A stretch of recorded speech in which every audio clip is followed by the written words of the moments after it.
नमस्कार, आपका बहुत स्वागत है। बुलेटिन की शुरुआत करेंगे और सबसे पहले इस वक्त की हेडलाइंस।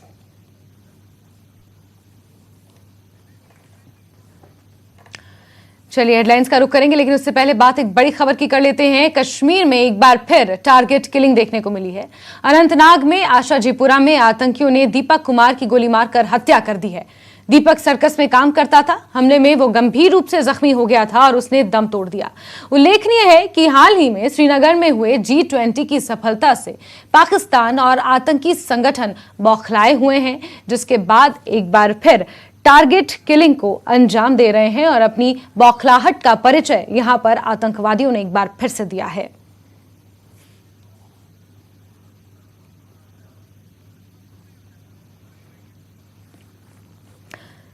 तो आपको बता दें कि बीते कल जिस तरीके से सर्कस में काम करने वाले दीपक कुमार की हत्या आतंकवादियों ने की है, उसके बाद से टारगेट किलिंग इसे करार दिया जा रहा है और एक बार फिर से आतंकवादियों के नापाक मंसूबों की यहां पर चर्चा होने लगी है। एक लंबी शांति के बाद इस तरीके से टारगेट किलिंग का ये मामला सामने आया है। अगर बीते साल की बात करें तो इस तरीके से कई आतंकी हत्याओं को, टारगेट किलिंग को आतंकवादियों ने अंजाम दिया है। राजौरी के डांगरी में जिस तरीके से अल्पसंख्यकों को निशाना बनाया गया, उसके बाद से लगातार टारगेट किलिंग को लेकर यहां पर अभियान भी चलाए जा रहे हैं। सर्च ऑपरेशंस कई इलाकों पर चलाए जा रहे हैं। आतंकवादियों के इन्फिल्ट्रेशन को रोकने के लिए कई कदम उठाए जा रहे हैं। लेकिन जिस तरीके से G20 का सफल आयोजन यहां पर किया गया, जम्मू कश्मीर विकास की ओर अग्रसर है, विकास पथ पर चल रहा है, नए आयाम गढ़ रहा है, उससे कहीं ना कहीं सीमा पार से बैठे आतंकी बौखलाए हुए हैं और इस विकास को हजम नहीं कर पा रहे हैं। इसी के चलते ये नापाक मंसूबों को अंजाम देने की फिराक में है। इसी के मद्देनजर सर्कस में काम करने वाले दीपक कुमार की उन्होंने हत्या कर दी है। 5 गोलियां दीपक कुमार को लगी थी और वहीं महबूबा मुफ्ती ने भी ट्वीट कर दीपक की मौत पर दुख जताया है। महबूबा मुफ्ती ने कहा है कि दुख की इस घड़ी में मेरा दिल उनके परिवार के साथ है। महबूबा मुफ्ती ने इसे सरकार की नाकामी करार दिया है। तो लगातार अब प्रतिक्रियाओं का सिलसिला भी इस पर शुरू हो चुका है। महबूबा मुफ्ती का ट्वीट आया है और उन्होंने साफ तौर पर इसे सरकार की नाकामी करार दिया है। आतंकवाद को लगाम लगाने के लिए यहां पर कई कोशिशें जरूर की जा रही हैं। इन्फिल्ट्रेशन, आतंकवादियों के इन्फिल्ट्रेशन को कम किया जा रहा है।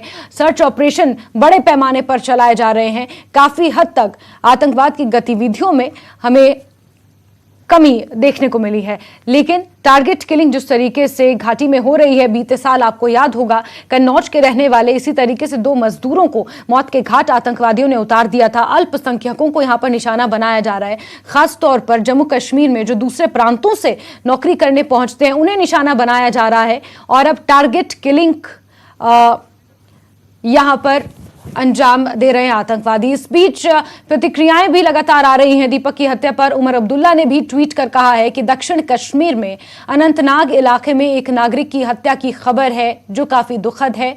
उमर अब्दुल्ला ने हमले की कड़ी निंदा की है।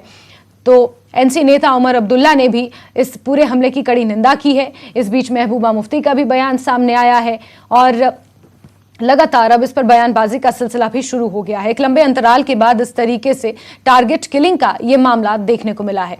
कई राजनीतिक नेताओं ने इस टारगेट किलिंग की निंदा की है और एक बार फिर टारगेट किलिंग का यह मामला कश्मीर में देखने को मिला है। अनंतनाग के आशाजीपुरा में एक सर्कस में काम करने वाले दीपक कुमार को मौत के घाट आतंकवादियों ने उतार दिया।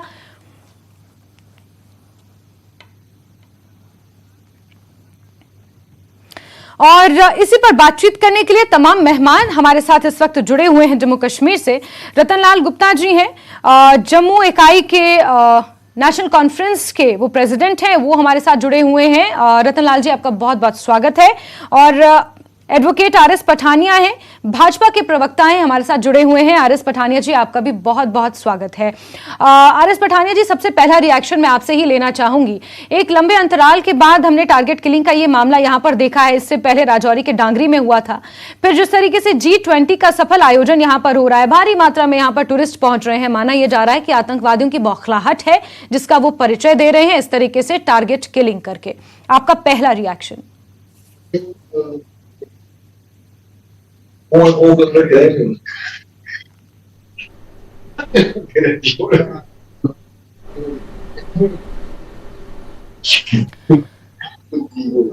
आर.एस. पठानिया जी, अगर आप तक मेरी आवाज पहुंच रही है?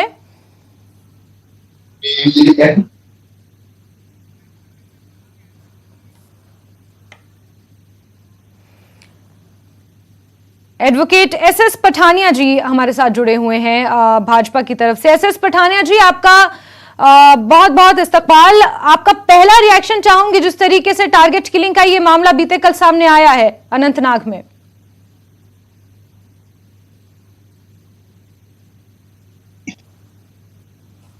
के माध्यम से ही ये फ्लैश किया गया यहाँ पे। सबसे पहले तो न्यूज 18 के जितने भी दर्शक लाइव हमें देख रहे हैं उन सबके ध्यान में ले आऊं वहां पे कि ये एक G20 की जो कामयाबी, G20 का जो मैसेज पूरे देश भर में था, ये उस मैसेज को निगेट और नलीफाई करने की पाकिस्तान की एक छोटे से किस्म की, ओछे किस्म की एक ऐसे परिवार को हिट किया गया जिनका एक, जिसे कहते हैं आंखों का तारा, आखिरी एक उसके बुजुर्ग फादर, एक उसकी जिसे कहते हैं अंधे आंख से, एक जिसे कहते हैं रोशनी से बेजार उसके भाई, बाकी भी जितने भी जिसे कहते हैं सदस्य, वो सब एक सदमे में, पूरा गांव शोक में, पूरा क्षेत्र शोक में है। और ये हमारा जो जिला उधमपुर और विशेषकर तहसील रामनगर अपने आप में तो मिलिटेंसी फ्री एरिया ही था, लेकिन इस अपराध से सभी एक शोक की लहर पूरे गांव में, पूरे क्षेत्र में फैली है।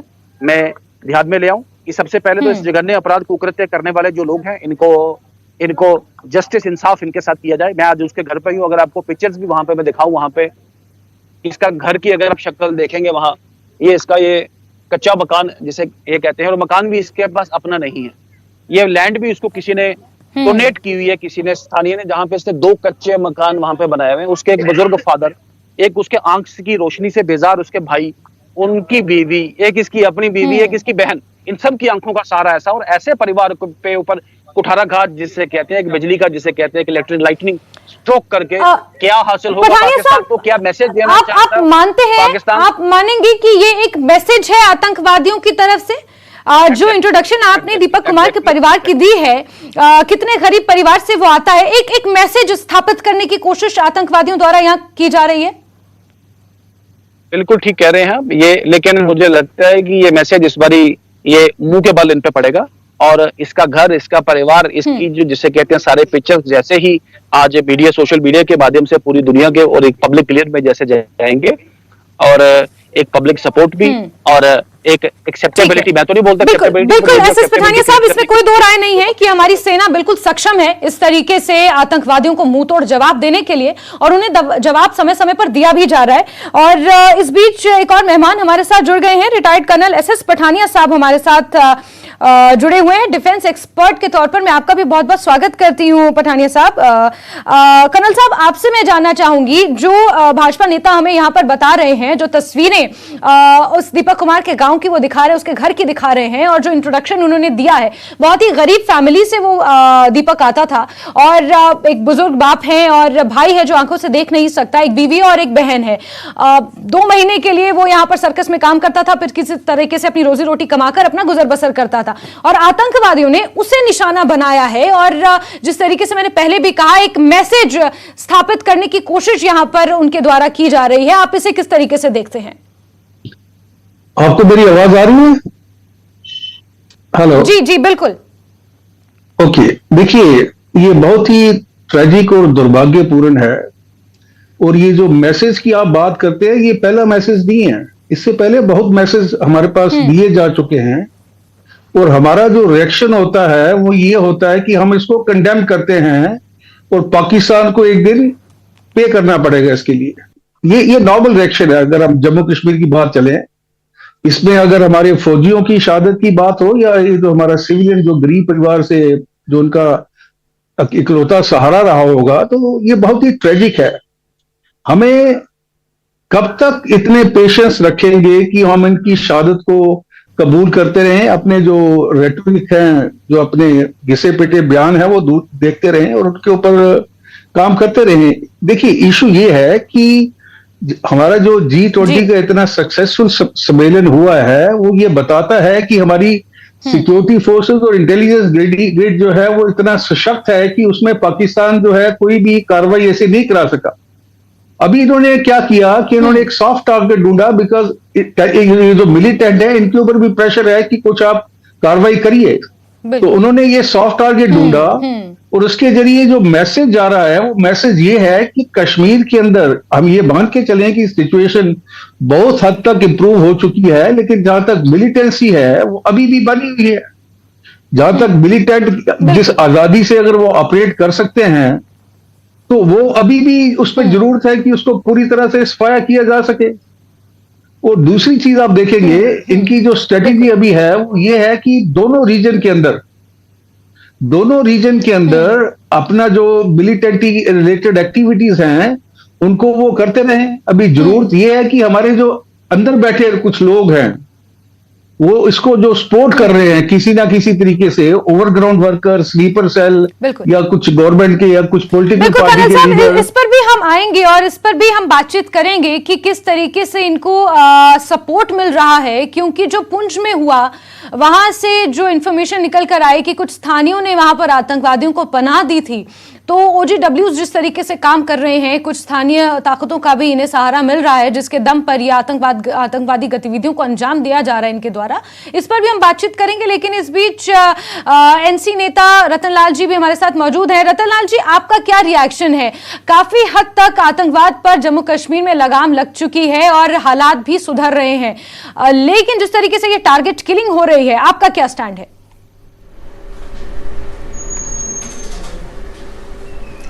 देखिए, ये बहुत ही दुखदायक वाकया हुआ है, दिलखराश वाकया है, और ये टारगेट किलिंग शुरू से चल रही है। बंद कोई कहे कि हो गई है, हम नहीं समझते। अब देखिए, डांगरी के अंदर 1 जनवरी का वाकया है और अभी तक वो लोग जो जिन्होंने वो वाकया किया वो ट्रेस आउट नहीं हो पाए। इसी प्रकार उससे 2 दिन पहले दिसंबर में, लास्ट वीक ऑफ दिसंबर, जो एक ब्रिगेड हेडक्वार्टर के सामने 2 लोगों को मारा गया, उनको भी ट्रेस आउट नहीं हुआ गया। उसके बाद आपने देखा पुंछ ये मैंडर्स एरिया के अंदर 5 हमारे फौजियों को मारा गया। तो हमारा कहने का मकसद ये है साहब कि ये दहशत जो है पहले कश्मीर और जम्मू दोनों रीजन में चल रही है, और हम समझते हैं कि ये टारगेट किलिंग करने का मकसद एक ही है कि खौफ पैदा किया जाए, लोगों में एक दहशत पैदा किया जाए, और उनका ये एक टारगेट है, वो करते हैं। अब हमारी एजेंसीज बहुत अच्छा काम कर रही है, इसमें कोई दो राय नहीं है, लेकिन और इसको अच्छे ढंग से करने की जरूरत है। वरना देखिए, जो पुंछ राजौरी के अंदर जो हुआ है, हम तो समझते हैं कि वहां तो लैप्स सिक्योरिटी फोर्सेस की तरफ से नहीं, बल्कि जो हमारी एजेंसीज है उनकी तरफ से मैं समझता हूँ लैप्स हुआ है। तो हमारा ये कहना यह है कि साहब, हमने G20 तो कर लिया और उस पर खुश होकर हमने बहुत से स्टेटमेंट देने शुरू कर दिए।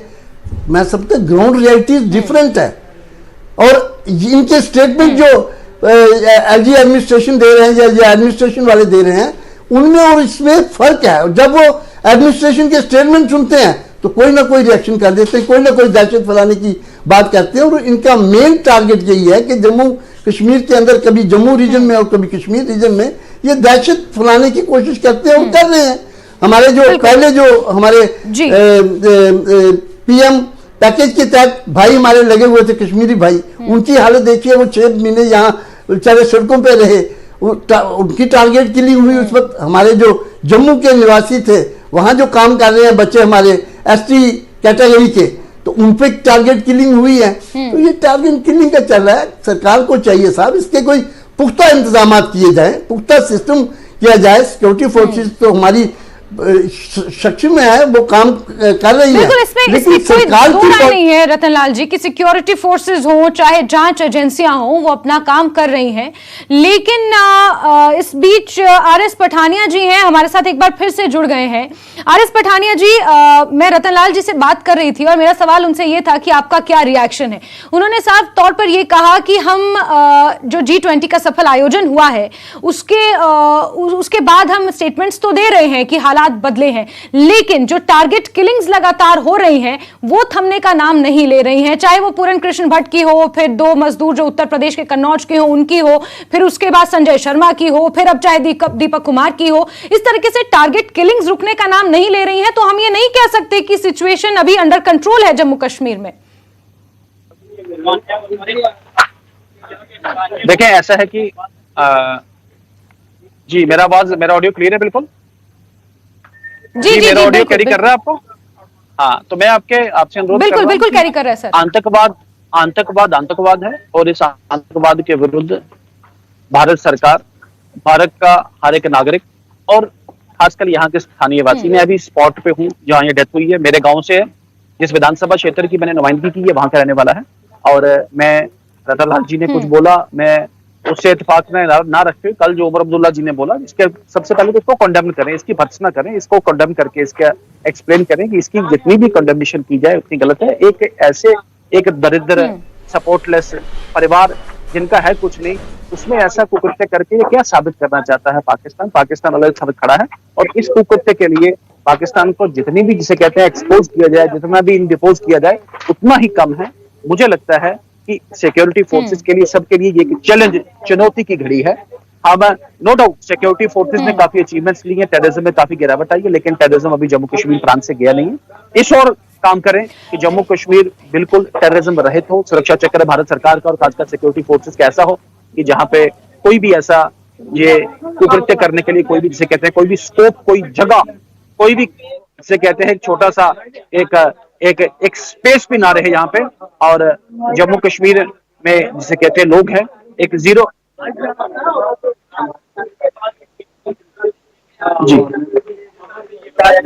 जी।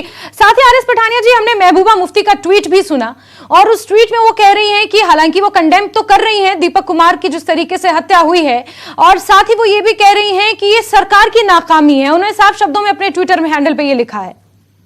देखिए, बड़े अफसोस की बात है कि बात इस कुकृत्य के लिए भारत सरकार को कटघरे पे खड़ा करना और पाकिस्तान की बात ना करना, ये कहीं ना कहीं उनकी इंटेंशंस को दर्शाता है।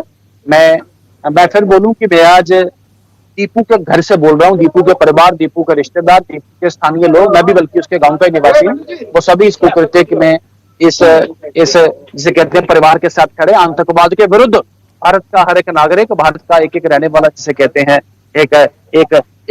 एक जिम्मेवार जिसे कहते हैं युवा, इसके खिलाफ सुदृढ़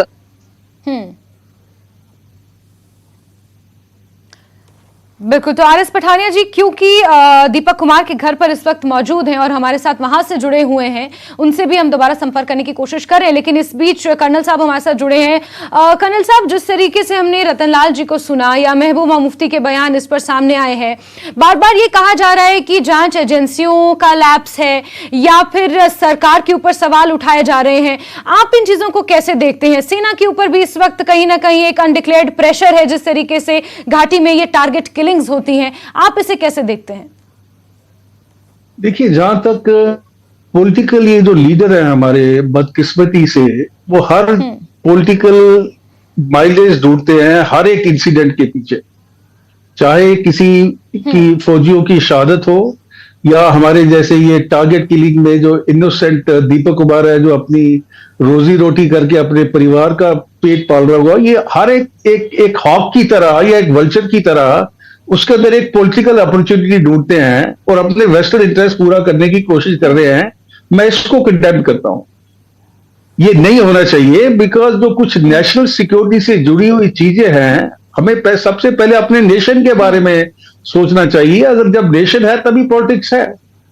दूसरा, मैं आपसे ये थोड़ा सा शेयर करना चाहता हूं कि ये अगर हम देखें पूरा जो कंसेप्ट है मिलिटेंसी का, इसके अंदर क्या क्या डायनामिक्स है। सबसे बड़ा डायनामिक जो है कि हमारे साथ एक दोस्त है हमारा पाकिस्तान, जो ये पूरी कोशिश करता है और करता रहेगा कि कश्मीर के अंदर कोई ना कोई, जम्मू एंड कश्मीर में कोई ना कोई वो कांड करते रहे, इस इशू को इंटरनेशनलाइज करते रहे और अपने जो उनकी डोमेस्टिक ऑडियंस है उसको ये बताते रहे कि हम जो है पूरी शिद्दत से इसको फॉलो कर रहे हैं।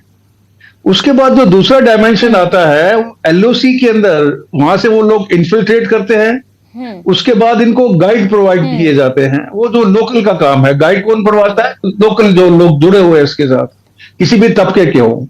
उसके बाद इनको एक सेफ हेवन प्रोवाइड किया जाता है। उसके बाद इनको टारगेट दिया जाता है, वेपन दिए जाते हैं, उस घटना को फिर वो अंजाम करते हैं। तो कोई भी लोकल स्पोर्ट के अलावा ये आप बांध के चलिए कि वहां से 3-4 बंदे जो है वो इन्फिल्ट्रेट करते हैं, अनजाना एरिया है, उनको ये नहीं पता कि मैंने कहां जाना है, क्या करना है। तो ये सारी जो मदद है ये प्रोवाइड की जा रही है लोकल लोगों से, ओजीडब्ल्यू हो, पॉलिटिकल पार्टी के वर्कर्स हो या स्लीपर सेल के लोग हो। तो ये जरूरी है कि इनके ऊपर जो शिकंजा है वो पूरी तरह से कसा जाए, और जितना भी एरिया है उसके अंदर हमारा जो डोमिनेशन है, इंटेलिजेंस कलेक्शन है, और उसके बाद जो मॉरल असेंडेंसी हमने गेन करनी है, हमने एक स्ट्रेटेजी के तहत इन लोगों के अंदर वो डर पैदा करना है कि अगर कोई भी देश के विरोध काम करेगा, उसके लिए अगर हमें सेपरेट जो है कानून लाने की जरूरत भी है तो वो भी लाए जाएं, और एक ऐसा मॉडल पेश किया जाए कि जो भी देश विरोधी हरकतों में काम करेगा उसके पास कोई छुपने की जगह नहीं है। अगर हम उसको फॉलो करते हैं तो आप देखेंगे कि आने वाले समय में अच्छे डिविडेंड, अच्छे रिजल्ट आएंगे। बिल्कुल। रतनलाल जी, मैं आपसे ये चीज समझना चाहूंगी, क्योंकि आपकी पार्टी ने भी बहुत लंबे समय तक जम्मू कश्मीर में राज किया है। इसके अलावा बहुत सी स्थानीय पार्टियां ऐसी हैं जम्मू कश्मीर की जिन्होंने बहुत लंबे समय तक जम्मू कश्मीर में राज किया, लेकिन उस समय की मैं बात करूं और आज के समय की बात करूं, हालात में दिन रात का अंतर है। और अब जिस तरीके से टारगेट किलिंग हो रही है, इस पर बयानबाजी करने के बजाय, आपको नहीं लगता कि राजनीति इस पर करने के बजाय सभी इस तरीके से स्थानीय पार्टियों को भी आगे आना चाहिए, और वो जो ओजीडब्ल्यूज हैं या स्थानीय कुछ ऐसी ताकतें हैं जिनकी मदद से आतंकवाद घाटी में फैलाया जा रहा है, उन पर बहुत हद तक लगाम लगाई जा सकती है, सिर्फ सरकार को कोसने के बजाय या जांच एजेंसियों पर या सेना पर सवाल खड़ा करने के बजाय, उनके मनोबल को गिराने के बजाय एक साथ अगर मिलकर काम किया जाए?